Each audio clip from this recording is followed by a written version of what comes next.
Disgusting. Unimpressed. What's up, guys? Welcome back to the My TVY up here on the hoist. Rex has been working all weekend on the exhaust, as you saw from the last episode, putting our new Bend Bros, get in the sun so you can see, putting our new Bend Bros tools and stencils to good use. So always good to get a bit of fab work in and get a bit more practice happening on our fab work. Rex is fairly good at it anyway. I'm really the one that needs practice, and I'm not even the one practicing. So Rex also finished the fuel system for this thing over the weekend. I'll give you a look at that. Looking real tidy, real nice. So up under here, we'll start at the back here. Hopefully you can see pretty well. So we have the fuel tank. You saw we put the bulkhead fitting for the return in the top of the tank and sorted out that the pot and put the pump in. It lifts out into our surge. And then our surge, which has our in-tank, or in-surge, I should say, Walbro 530 LPH, that pumps out of our Dash 8 braid into our Aeroflow high flow filter, which is then Dash 8 braid, which follows the old Dash 6 feed. It's crazy, you look at these two. This is like old school speed flow. So this is Dash 8 200 series Aeroflow compared to old school Dash 6 speed flow line. And you look at that. That's Dash 8, that's Dash 6, but they are the exact same OD, which is wild. Speedflow's old school rubber inner, and the Aeroflow's the newer nylon. But anyway, so that's just a cool little thing to note. So anyway, through our filter, Rex made this little bash plate where they come out across underneath the cab, just because the rest of the lines are pretty well hidden by the sill, but under here, they were almost the lowest point. So if you're getting it off a trailer or you smacked it off the gutter, the first thing that's going to get punched is these two fuel lines, and we don't want them to get pinched. So Rex made up this bash plate, just protects them just at that point where they're really low, and then maybe just both run up this sill, through this little gap, up in the wheel well, and they poke through into there, and then I'll show you on the engine bay, but that just goes up to our rail, and then that just comes back from our reg, which I'll show you when the car goes down. So that's one other little thing crossed off the list. We're hoping that we can put just a little bit of a restriction to get some pressure and a bit of a regulating happening in that lift pump to the surge to make sure that those venturis and drawing that fuel into that pot is working properly, but that remains to be seen. I'm pretty sure we've got it right though. Rex also had to cut the 4-bolt flanges off our pipes and weld on some 3-bolts, because it turns out we actually didn't have any 4-bolts. We thought we did, but we didn't. So rather than wait all weekend to get 4-bolt ones to continue on with the exhaust, Rex decided just better off easier just to chop off the 4-bolts, put some 3-bolt flanges on there and go from there. So that's what he's done. He's done as far as obviously back the 2 high flow cats and into our X pipe, and he's just coming out of the X pipe now. And Rex reckons that the 3-inch mandrel bend stencil from Bend Bros has just come in mad handy compared to what we're used to when making this sort of thing and getting a nice flat. Yeah, it's heaps easier. Way better. Especially found that, like with these, because what happened was these were the 290s that I cut off there and then just turned these around. Yep. To bring them out of the pipe, but they weren't quite right. Yep. So I had to do like the old tiny little slice trim. Yeah, just okay. to change the angle a bit. Yep. And that's normally so hard, but with that you can actually get the lines pretty right. Spot on at work. And then as long as you follow it right with a grinder, it's as good as you ever get it without a bandsaw. Yeah, pretty much. So for someone like us who's a really diverse workshop trying to add fab work to, I suppose, our repertoire of things we do so that we can complete entire cars on site, but we don't particularly have the room nor the money to go drop on a really expensive bandsaw setup and all the, I suppose, the required tools that a professional person who only specializes in fab work would have. So these things are just absolutely awesome for that. So big thanks to Bend Bros for them. And the old VY is definitely coming along pretty nicely at this point. Excuse me, sir. Is it true you said the new boostgumps merch could change the idea of fashion and shift the climate in which fashion exists? No, I didn't say that.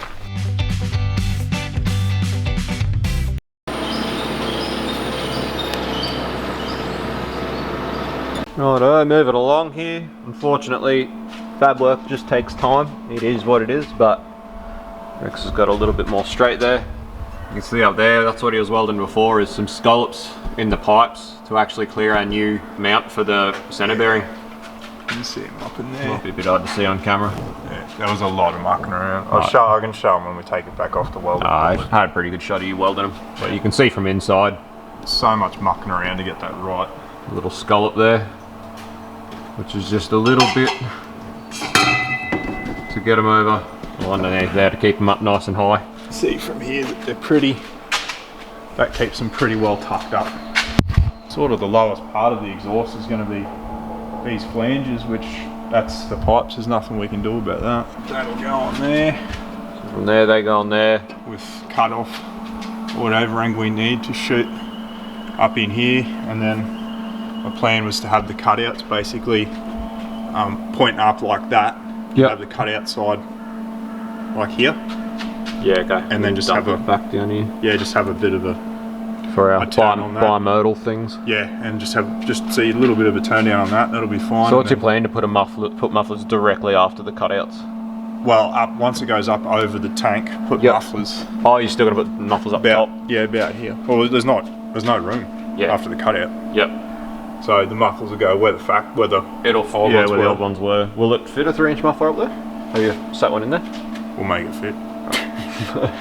But like those mufflers, it's only gonna have those 2 mufflers. It's gonna be pretty loud. It's gonna be rowdy. Yeah, because there's nowhere else. You can't put any mufflers anywhere else. So the only option is I'm gonna put them back far enough that if we have to, we can put some hot dogs or resonators or something to shut it up. Something, yeah, just before the tips to try and shut it up some more. But personally, I don't know why people have this obsession with the cutouts and the bimodals and making things so freaking loud. Just personally though, maybe that's me showing me age. Well, that's your muffler. There's not a lot of muffling going on. It's a straight through. That's what I mean. It's gonna sound. It's gonna be tough because of our experience. Plenty of room. Don't know what I was worried about. Because of our previous experience with these bimodal cutout things, the owner actually went out of his way to try and find someone to actually sort of lay a bead or lay a bead inside where the butterfly sits to try and get them to seal up better. So he's actually getting the cutouts, the bimodal cutouts modified to try and ensure that they actually seal up when they're closed, so that we don't have the same thing. Because the problem is they got to account for heat expansion and stuff like that, just like a throttle body. They don't seal 100%, and they always just sound like an exhaust leak, particularly if you've got them where it's going to be cut out and it's going to be completely open pipe before all of your mufflers, and then you've got nothing after the cutout. So all you've got is just like a exhaust leak which goes straight to nothing open pipes, and it just sounds, to me, in my opinion, I don't like it. I don't like the way it sounds. But that's just, yeah. One thing's for sure is this thing's going to sound tough as nails no matter what's going on. Gonna sound wild. We've really got to get this place better set up with our extra hoist and our dyno cell and our gen set, because I've got a dyno this puppy. Another thing I'll show you is in this, which is because it's another thing that I won't be making any content on, but this is a C3 Corvette. Just a nice little LS1 6-speed swap, still left-hand drive, but yeah, I want to tune this because of our power draw situation here. Rex is using the welder. We don't use the dyno on the welder at the same time. Got a lot of work to go to get this place set up right. So you can see here what Rex has sorted out as far as our reservoir and the fuel reg as well. So you can see our new feed comes up to the reg, and then our old return, the Dash 6, out of the reg, and then from there it's just deadhead to the rail. So unfortunately, that's all of the fuel line they give you off the rail, and it's pre-terminated and it's crimped. So unfortunately, it's pretty much all you've got to work with. There's not a lot you can do with it. So didn't really have a lot of choice as far as how far we could get it or how to route it, but it came out not too bad. It looks pretty good. So. Also installed the billet dipstick for the Turbo 400, which is mounted just there on the back of the block, which is the perfect length and looks just nice. Slowly getting there. Rex and I mostly Rex, just working on this in between a few other things. We've had a pretty hectic week, but we're not in a mad rush at the moment because we are still waiting on the coolers to get here, and we were waiting on a few fittings that got here today, but we are getting this together. We've only just sat this in here for now because we're sorting out this water line for the reservoir to the actual heat exchange, but we start to clean that up and stuff before that goes back in permanently. But as far as the loom goes, everything's hooked up. Pretty much just got to put plugs in this thing and plug leads. And we've ordered the new gauges for in the console or in the cab today, which I'll show you at a later date when we get to it. But it's all coming along. Obviously, rad's in, rad hoses, everything's hooked up. So we are getting there. So this is the intake sort of tube pipe thing that comes with the supercharger from Harrop. and our plan is to actually try and adapt the standard airbox back in. This is one that we just had in stock, had around. So the plan is to try and adapt the standard airbox back in, so that just to keep it tidy, I suppose. You know, the only other option we really have is to stick a pod filter in the corner here, which we aren't personally huge fans of. We'd rather get this airbox in here and try and get some cold air happening from underneath or something. I'm pretty sure I talked about it in another video, so I won't babble about it again. But yeah, we want to try and get some cold air happening into an actual airbox. It is unfortunate that the LS isn't the most pretty looking combination once you start getting your coil packs and everything on it, especially. You know, the thing looked so tough when there wasn't so much clutter and it was just the motor and the blower with nothing else on it. But it is what it is. There's a lot of stuff going on, so there's bound to be a fair bit of busyness there. So Harrap actually supplies a little extension loom, which is for the intake air temp, which is now moved up here, which used to be located down here in the airbox.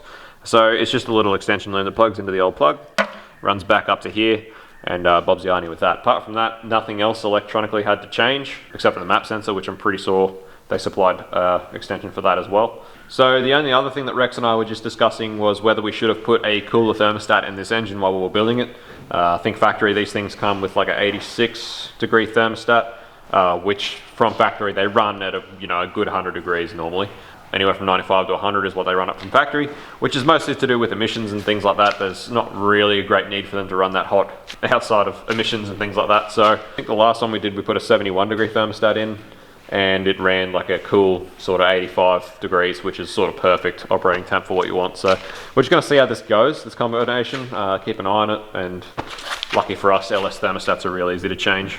Anyway, it is ticking along. You know, I did have it in my head that we wanted to get this thing smashed out within like 2 weeks when we first got it back in here, but we've had to wait for a few things longer than I expected, so it doesn't really matter. There's no mad rush to get it done. We just sort of really wanted it done because it's been here for so long. So looking awesome, looking forward to getting some results. So hopefully next time I check in, she should be getting pretty well sorted.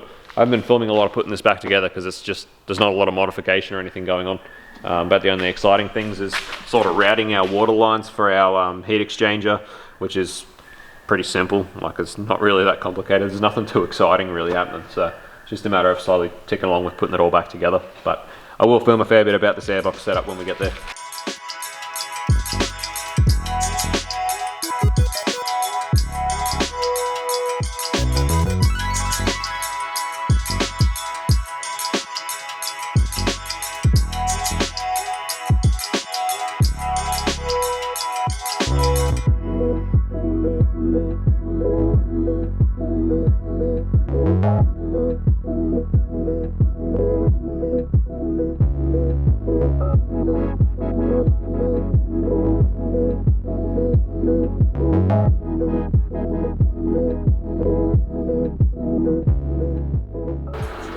Alright, Rex been smashing out this exhaust system. We'd nearly forgotten how long this sort of fabrication takes. It's a very lengthy process, but hey, perfection takes time, am I right? Yeah. Anyway, getting lots of awesome practice on the TIG. Rex is getting real good at it, and pretty stoked with how this has come out. Just kept the pipe a really long way away from the fuel tank there. I'll show you once the other end's actually mounted up. I'll show you how high it is, but it's nice enough over the tank, out of the way. Looks awesome. Gonna be good. We've got both cutouts in there. Woohoo! Looking good. Righto guys, the daily sort of check-in. Bit more going on with the tonner here. Rex has been flat out. I've been pretty much trying to get a lot of our end of financial year stuff in order, so we're trying to get a lot of that done. Rex has been going hard at it. As you can see, we've got a battery in here now because Rex has been working on wiring in some new gauges. So as you all know, well, most of you probably know, the old Commodore doesn't really have a lot as far as data goes when you're looking at the stock cluster and that. You've got pretty much basic fuel level, temperature, revs, and speedo, and then after that it's literally just you know, engine lights and stuff like that. There's not a lot of data to be seen. So we're looking, we've got this new little gauge pod which sits up on top on the center console there and looks great. And Rex has actually bought SAS or SAS, do a line of gauges which are sort of dual gauges, dual readable gauges, which is awesome because you get one gauge slot but you get 2 gauges out of it. So out of 2 gauges we actually get 4 ranges of data, which are all going to be the most important, which is an actual temperature, you know, like an actual real temperature instead of just hot cold one, so you can see what the actual temperature is of the coolant, oil pressure, and then we've got volts, and what else was there, Rex? What else is there? Oil pressure, temp, volts, and boost, sorry, and boost. So that's what we're working with. Unfortunately, as good as the dual gauges are, there's only a limited amount of selection when it comes to them. So Rex has been wiring them in, as always. Wiring jobs, tedious, under dash work. You know how much we all love under dash work, so that's been awesome. But he's also wired in here. You can see we've got our trans brake button on the shifter, so that's going to be awesome, nice and convenient. Trans brake button. Then the other thing that we need to add to this is the arming switch for the trans brake, which the customer has requested. He would like it sort of somewhere on the center console, sort of around the shifter area. So it'll be like your cool rocker switch with your red cover, super race car, aircraft looking thing. That's going along great. The other thing Rex has been working on is the actual reverse lights and the park neutral lockout for the shifter, which is the 2 micro switches which actually go on the shifter gate, which Rex hasn't got in here at the moment, but no. They get wired into a plug which is up under the dash here, and they control the reverse lights on the aftermarket shifter as well as the park neutral lockout, which is obviously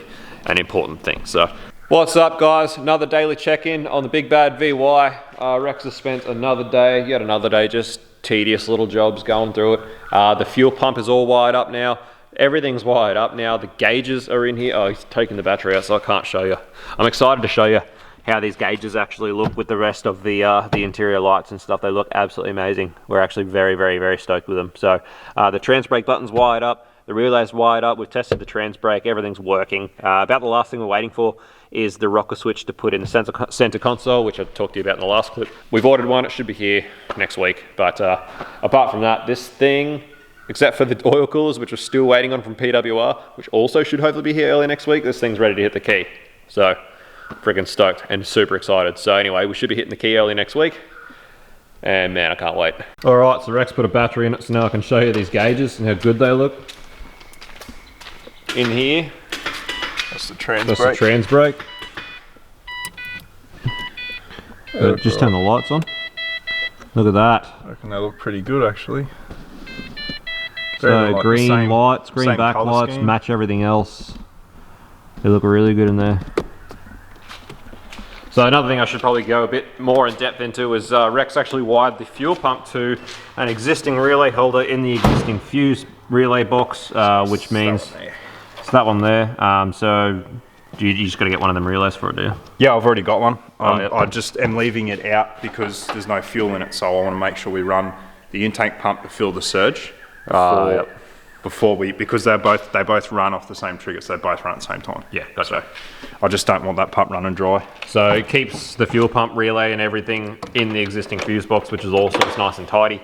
The only relays and fuses that we have outside of the existing factory ones are the fuse for the... That relay there is... That relay's for the pump for the cooler setup, for the cooler system. So it's for the little water pump. And then we have the relay over here that's mounted up here is the actual relay for the trans brake system. So, but apart from that, everything's in its factory location, looking real good. So now that we've got that ECU back, the ECU's in, we can actually put the expansion tank in and finish that. Yeah, we've got to clean all that up and yeah, mount all that. So, getting close. Can taste it on my tongue. Disappointing because if we had the only thing we're waiting on is the coolers. Yeah. If we had the coolers, it'd be fluids and hit the key pretty much. Yeah. Soon. So yeah, end of next week. Woohoo! A couple of new coolers from PWR. Oh yeah, boy. Alright, so this is how this is going. Coolers are back to back in there. Coolers all mounted up. Ready and rearing to go. Keen as. Alright, boys and girls, sorry I didn't film a lot of these last little tidbits that Rex was up to, but I had other stuff that I had to do while he was doing it, but he is at the point now where we're pretty much ready to hit the key. We got some new plug leads from ice ignition leads. We do sell these as well. So we had to get new ones because one of the ones that pulled the center out of the, I don't know what you call it, but one of them broke and we were pulling it apart. So we had to get new leads. So we've got some nice 9mm ignition leads there. Rex has pretty much worked on obviously getting our coolers mounted. Everything's back in here. Bled up the cooler system, put fluids in it. We've got some oil in it just for running at the moment. As you can see, interior is all back together. We've got our arming switch for our trans brake there in the center console, which is awesome. So arm that, LED on it works and everything. That's the trans brake button there. So this is basically my efforts of trying to make the shifter work with all the stock console and stuff, make sure it all looked really nice and stock, or like as factory as he could, which it looks awesome, especially with our gauges up there. Looks freaking wicked. That's with our gauges on. Super stoked with how this interior came up. Looks awesome. Stoked that we were able to get the shifter in there in the stock center console and get the boot back over it and have it all, you know, back together. It looks freaking wicked. And like we already explained, these gauges just seem to go so well with this interior. Oh, that's not the lights. Like, just, it looks so good. Just tough interior for a tough car. So Rex has just been working on getting the base tune together to get into it to start with. That's us ready to go. We're about to hit the key. Hear it come to life for the first bloody time.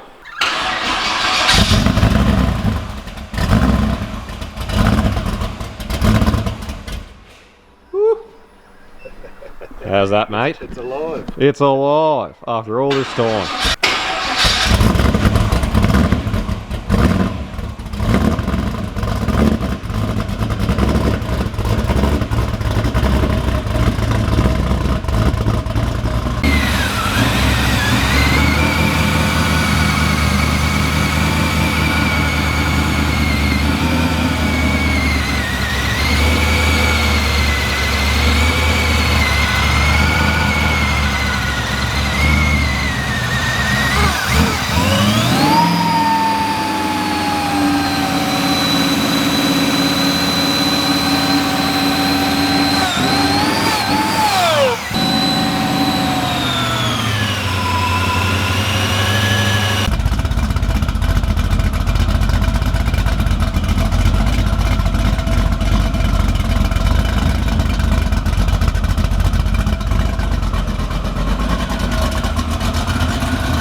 Alright guys, there you go. It makes noise, which is awesome. That's great.